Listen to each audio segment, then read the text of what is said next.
خدا کی عبادت کے علاوہ کسی کی عبادت ہے کہ نہیں؟ 360 کو خدا بنا کے رب کے گھر میں بیٹھے تھے، اس معاشرے میں کسی کو کیسے سمجھ آ سکتی تھی کہ حمد خدا کی ہے یا خدا کے علاوہ بندے کی بھی ہے، یا سب سے زیادہ حمد کسی بندے کی ہے؟ یہ نام رکھنا درست ہے کہ نہیں ہے؟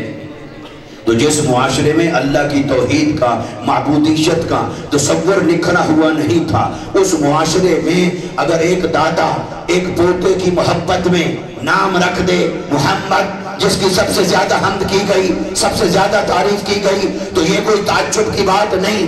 اگر کوئی یہ سوال کرے، اس کا جواب یہ ہے، ارے ذرا غور کر، یہ نام حضرت عبد المطلب نے رکھا نہیں تھا، یہ خدا نے رکھوایا تھا۔ یہ نام نہ تو عرب میں موجود تھا، نہ اس سے پہلے کسی نے نام رکھا تھا، رب تعالیٰ نے اس نام کو نور کے پردوں میں چھپا رکھا تھا۔ جب مصطفیٰ جیسا کوئی نہیں تھا تو مصطفیٰ جیسا نام کسی کو کیوں رکھنے دیتا؟ اس نے کہا حبیب جب تجھے بھیجوں گا یہ نام بھی بھیجوں گا، اور تیرے دادا عبد المطلب کے ذہن میں ڈال دوں گا، یہ نام رکھ۔ اس نے نام رکھا، عرب سارے حیران ہو گئے۔ انہوں نے کہا بھی یہ بڑی عجیب بات ہے، لفظ بھی عربی کا ہے، لفظ بھی اصلاً عربی کا ہے، کسی دوسری زبان سے عربی میں نہیں آیا، لفظ اصلاً عربی کا ہے۔ روز ہم پڑھتے پڑھاتے بھی ہیں، لیکن آج تک کسی کے دماغ میں نہیں آیا۔ بھئی دماغ میں وہ آنے دیتا تو آتا۔ اس نے جب مصطفیٰ کو بھیجا تب اس نے کسی کے خیال میں ڈالا یہ نام رکھو محمد، رکھ دیا۔ چلو پھر بھی اگر کسی کا اعتراض اگر ابھی تک قائم ہو، ابھی تک وہ نہ مانے، وہ کہے جی نہیں دادا نے رکھا، کیسے رکھوایا؟ چلو بھی کوئی بات نہیں، 40 سال تک دنیا کہتی رہی محمد محمد محمد۔ تو جب پہلی وحی آئی تھی، جبرائیل آ گیا، اس نے آ کر شرک کو مٹایا، توحید کا نکھرا ہوا تصور سمجھایا، جہاں جہاں غلطی تھی، خرابی تھی، خامی تھی، ہر شے کی اصلاح کی۔ تو پھر ہونا تو یہ چاہیے تھا۔ اللہ فرماتا ہے حبیب جیسے ان کو شرک سے نکال کر میری عبادت کی راہ دکھانی ہے، ایسے ان کو میری حمد کا تصور بھی سمجھا دے۔ حمد ہے فقط میری، فقط میری، فقط میری، میرے علاوہ کسی کی حمد نہیں، میرے مجھ سے بڑھ کر کسی کی حمد نہیں ہو سکتی۔ تو انہیں بتائیے، اور سب سے پہلے آپ اپنا نام تبدیل کریں، پھر لوگوں کو میری حمد سکھائیں۔ اللہ نے کوئی ایسی وحی اتاری؟ اچھا حضور ایسا کرتے تھے؟ آپ بخاری پڑھیں، مسلم پڑھیں، مشکات اٹھائیں، دیگر حدیث کی کتب اٹھائیں، کئی صحابی حضور کی بارگاہ میں آتے، کلمہ پڑھتے، حضور پوچھتے تیرا نام کیا ہے؟ وہ اپنا نام بتاتا، میرے آقا دیکھتے اس کے نام کے اندر کوئی غلط معنی ہے، وہ تکبر کے معنی رکھ لیتے تھے، شراب کا معنی رکھ لیتے تھے، بدکاری کو فخر سمجھتے تھے، ایسے ایسے نام رکھ لیتے تھے۔ تو حضور پوچھتے اس کے نام میں جو خرابی ہوتی، حضور فرماتے اپنا نام بدل، تو حضور اس کا نام تبدیل فرماتے۔ تو حضور جس کے نام میں عیب دیکھتے تھے حضور بدل دیتے۔ اگر معاذ اللہ رب کو اعتراض تھا کوئی کہ حبیب سب سے زیادہ حمد تیری نہیں، تو پھر اللہ نام تبدیل کرتا؟ کہ اللہ نے نام تبدیل کیا؟ اور تبدیل کرنا تو دور کی بات ہے، اس نے کہا حبیب یہ تو میں نے رکھوایا تھا، بتائیے ان کو کلمہ یہی پڑھو، لا الہ الا اللہ محمد الرسول اللہ، کلمہ شہادت بھی یہی پڑھو، اشہد ان محمد عبدہ و رسولہ۔ اور اللہ نے فرمایا حبیب صرف حدیث کے ذریعے سے یہ بات نہ رہ جائے، کل کنا کوئی آنے والا کہے یہ کلمہ حدیث سے ثابت نہیں، کوئی کہے 6 کلمے حدیث سے ثابت نہیں، کوئی کہے یہ حدیث سے ثابت نہیں۔ اللہ نے فرمایا حبیب میں اتاروں گا قرآن، آئے گا جبرائیل، میں قرآن میں تیرا نام مبارک استعمال کروں گا، 1 بار نہیں، 2 بار نہیں، 3 بار نہیں، 4 مرتبہ رب تعالیٰ نے قرآن کے اندر مصطفیٰ کو کہا محمد،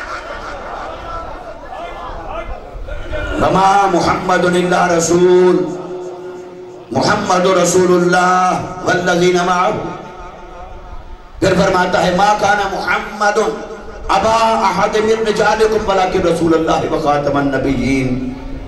تو اس نے کہا حبیب میں تجھے قرآن میں کہوں گا محمد، اور 1 بار نہیں، بار بار کہوں گا، اب یہ نام 4 مرتبہ قرآن کی آیت ہونے کی دلیل کا درجہ رکھتا ہے۔ گویا جو بات قرآن میں 4 مرتبہ آ جائے تو وہ 4 مرتبہ دلیل بن گئی قرآن کی۔ تو ایسے تو نہیں عاشق کہتے رہے کہ محمد محمد کریں دیں گزر گئی، احد نال احمد ملیں دیں گزر گئی۔ اور حضور شیخ الاسلام مدثر العالی نے اس دور کے ہاضمے کی وجہ سے اس میں ترمیم کی۔ ہاضمہ کمزور ہو گیا ہے نا اس دور میں لوگوں کا، تو انہوں نے فرمایا کہ کوئی یہ اگر اس پر اعتراض کرے بھئی احد نال احمد ملیں دیں گزر گئی، تو چلو ملیں دیں، اس پر تمہیں اعتراض ہے، وہ مصطفیٰ آئے کہ رب سے ملایا، تمہیں مصطفیٰ کے رب سے ملنے پر اعتراض ہے، تو چلو یوں کہہ لو کہ محمد محمد کریں دیں گزر گئی، احد کولوں احمد اولیں دیں گزر گئی، احد کولوں احمد اولیں دیں گزر گئی، چلو ایسے کہہ لو۔ مگر یہ کہ یہ جو محمد محمد صلی اللہ علیہ وسلم ہو رہی ہے، مصطفیٰ کی حمد و ثنا ہے، تعریف ہے، ثنا خوانی ہے، جھنڈے ہیں، عظمتیں ہیں، ذکر ہے، تذکرہ ہے، بیان ہے، رفعت ہے، فضائل ہیں، شمائل ہیں، خصائل ہیں، محبتیں ہیں، رفعتیں ہیں، قربانیاں ہیں۔ یہ جو اظہار محبت ہے، اظہار عقیدت ہے، یہ جو ہر صفت محمد محمد ہو رہی ہے، یہ تیرا اور میرا کمال نہیں، وہ کرا رہا ہے تو ہو رہی ہے، اور وہ کروا رہا ہے تو یہ تو کتنی سعادت کی بات ہے۔ کروا ہو رہا ہے، جھنڈا ہمیں پکڑا دیا ہے۔ اس نے کہا کروا میں رہا ہوں، جھنڈا تمہارے ہاتھ میں دیتا ہوں، تو باری تعالیٰ جھنڈا ہمارے ہاتھ میں کیوں دے رہا ہے؟ اس نے کہا اس لیے کہ مصطفیٰ کا ذکر اور شان تو میں نے بلند کیا، تم نے نہیں بلند کیا، تمہارے بلند کرنے سے بلند نہیں ہوئے، تمہارے حمد کرنے سے وہ محمد نہیں بنے، تمہاری ثنا خوانی سے وہ محمد نہیں ہوئے، وہ محمد ہوئے میری حمد سے، میرے حمد کرنے سے، میری ثنا خوانی کرنے سے۔ اس گمان میں نہ رہنا کہ تمہاری حمد و ثنا نے انہیں محمد بنایا ہوگا، نہیں، انہیں محمد بنایا میری حمد و ثنا نے، میرے ذکر کرنے نے۔ تمہیں جھنڈا اس لیے پکڑا رہا ہوں کہ قیامت کے دن میں تمہیں بھی اس صف میں شامل کر دوں جو حضور کے عاشق بن کر سر سمت جھنڈا اٹھا کے عشق کی شمع جلاتے رہے۔ نعرہ تکبیر، نعرہ رسالت، نعرہ رسالت، عظمت مصطفیٰ،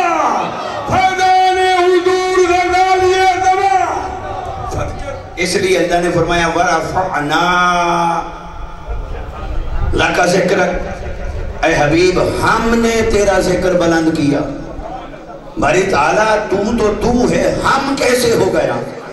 ہم تو کہتے ہیں جمع کو، ہم تو ہوتا ہے جو ایک سے زیادہ ہوں تو ہم بنتا ہے، یہ تو جمع کا صیغہ ہے۔ تیری شان تو ہے احد ہونا، واحد ہونا، یکتا ہونا، ایک ہونا، ایک ہو کر اپنے آپ کو ہم کیوں کہتا ہے؟ اس نے کہا ہم اس لیے کہتا ہوں جو حضور کا جھنڈا اٹھا رہا تھا اس کو اپنے ساتھ ملا کر میں کہہ رہا ہوں حبیب دیکھ تو صحیح، ہم نے تیرا ذکر بلند کر دیا ہے، میں نے ان سب کو اپنے ساتھ ملا کر ہم بنا دیا ہے، اب ہم کہہ کر کرتا ہوں حبیب دیکھئے تو صحیح، ہم نے تیرا ذکر بلند کر رکھا ہے۔ لیکن اے لوگوں تم سمجھ لینا، تم نے نہیں بڑھایا میں نے ہے، صرف تمہیں اپنے ساتھ ملا لیا ہے۔ تو وہ کوئی کہے جی کیسے رب نے ملا لیا؟ بھئی ایسے ملا لیا جیسے اس نے درود میں اپنے ساتھ ملا لیا۔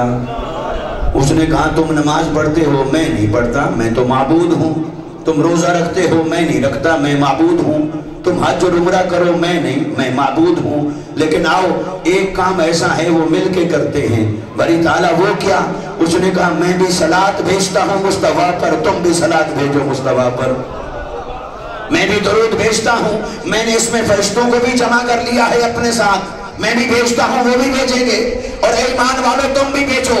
تو جب درود اور سلام میں رب نے ہر عاشق کو اپنے ساتھ ملا کر مصطفیٰ پر صلوات بھیجی ہے، ایسے اس نے فرمایا وَرَفَعْنَا لَكَ ذِكْرَكَ، بلند کرنے والا تو میں ہوں، پر تمہارے ذریعے سے جھنڈا اٹھواتا ہوں تاکہ تمہیں نوکری پر رکھوں، پھر تمہیں مزدوری عطا کروں، مزدوری عطا کروں، نوکری پر رکھوں گا، جھنڈے اٹھواؤں گا، مصطفیٰ کے نعرے لگواؤں گا، مصطفیٰ کے بینر جھنڈے عظمت جشن منواؤں گا، پھر جب تم کر لو گے تو پھر مزدور کی مزدوری کا وقت آئے گا، پھر تمہاری جھولیاں بھر دوں گا، تمہاری مرادوں کو پورا کر دوں گا، جو مانگو گے عطا کر دوں گا۔ اس لیے آؤ جھنڈے اٹھاؤ مصطفیٰ کی عظمت اور شان کے۔ تو اس نے کہا ہم کہہ کر اس نے ملایا، تو اس نے کہا دیکھو تمہیں میں نے اپنے ساتھ ملایا ضرور ہے، لیکن کسی کے دل میں یہ نہ آ جائے میرے محفلیں سجانے سے وہ محمد ہوئے، میری ثنا کرنے سے وہ محمد ہوئے۔ کوئی نعت خان کہے میں اتنی اچھی نعت پڑھ کے آیا کہ معاذاللہ حضور کی شان بڑھ گئی، حضور کی شان بڑھ گئی۔ کوئی خطیب کہے میں بڑا نکتہ بیان کر کے آیا اور حضور کی شان بڑھ گئی۔ کوئی کہے میں نے کتاب بڑی لکھی، تفسیر بڑی لکھی، حدیث میں تشریح کی، شرح لکھی، تو کوئی یہ نہ کہتا رہے میرے بیان نے مصطفیٰ کی حمد بڑھائی، میرے کلام نے مصطفیٰ کی حمد بڑھائی، یا میری تصریف و تعلیف نے مصطفیٰ کی حمد بڑھائی۔ اس نے کہا تمہیں اپنے ساتھ جوڑا ضرور ہے، پر بڑھائی تم نے نہیں، بڑھائی میں نے ہے۔ شان مصطفیٰ کی بڑھائی میں نے، عظمت مصطفیٰ کی بڑھائی میں نے، حمد مصطفیٰ کی بڑھائی میں نے۔ اس نے کہا سنو، ساری خلق جس کی حمد کرے وہ محمود کہلانے کا حقدار ہے، اور میں خالق ہو کر جس کی حمد کروں وہ محمد کہلانے کا حقدار ہے۔ تو محمد وہ ہے جس کی حمد خدا کرے، جس کی تعریف خدا کرے، جس کی ثنا خدا کرے۔ تو اس نے کہا حبیب تو ہی محمد ہے۔ اب ایک اور بات ہے بری تعالیٰ، ادھر تو نے فرمایا الحمدللہ رب العالمین، تو کئی کہنے والا یہ بھی کہے گا کہ ساری حمد اللہ کے لیے ہے، تمام حمد اللہ کے لیے۔ قرآن کی پہلی آیت میں تو آپ نے پیغام دیا باری تعالیٰ، قرآن کی پہلی آیت کا پیغام تو یہ ہے کہ ہم الحمدللہ رب العالمین، اور یہ جو حمد کے اوپر الف لام لگا ہے، اس الف لام کے 4 قسمیں بیان کی ہمارے علماء نے۔ انہوں نے کہا یا تو یہ جنس کا ہے، یا استغراق کا ہے، یا عرف کا ہے، یا عہد کا ہے۔ تو اس کے سارے معنی، اس کا معنی ہے تمام تعریف اللہ کے لیے ہے جنس کے اعتبار سے، یا تمام تعریفیں اللہ کے لیے ہیں استغراق اور افراد حمد کے اعتبار سے۔ یا اس نے کہا سب تعریفیں میری ہیں ہی نہیں، میری تعریف وہی ہے جو میرے مصطفیٰ نے کر کے دکھائی ہو، میری وہ تعریف کرو، میری وہ تعریف نہ کرو جو مشرک کرتے تھے، کافر کرتے تھے، میری وہ تعریف کرو جو میرے نبیوں نے تمہیں بتائی، جو میرے مصطفیٰ نے بتائی۔ تو اس لیے اس معنی میں بھی ہو سکتا ہے، مگر یہاں الحمد میں معنی ہے تمام تعریفیں، سب سے زیادہ تعریف۔ تو باری تعالیٰ پہلی آیت کو پڑھا تو پتہ چلا کہ سب سے زیادہ حمد ہے تیری۔ ناموں کو دیکھا، سب سے زیادہ حمد کی گئی مصطفیٰ کی۔ یہ نکتہ کیسے سمجھیں؟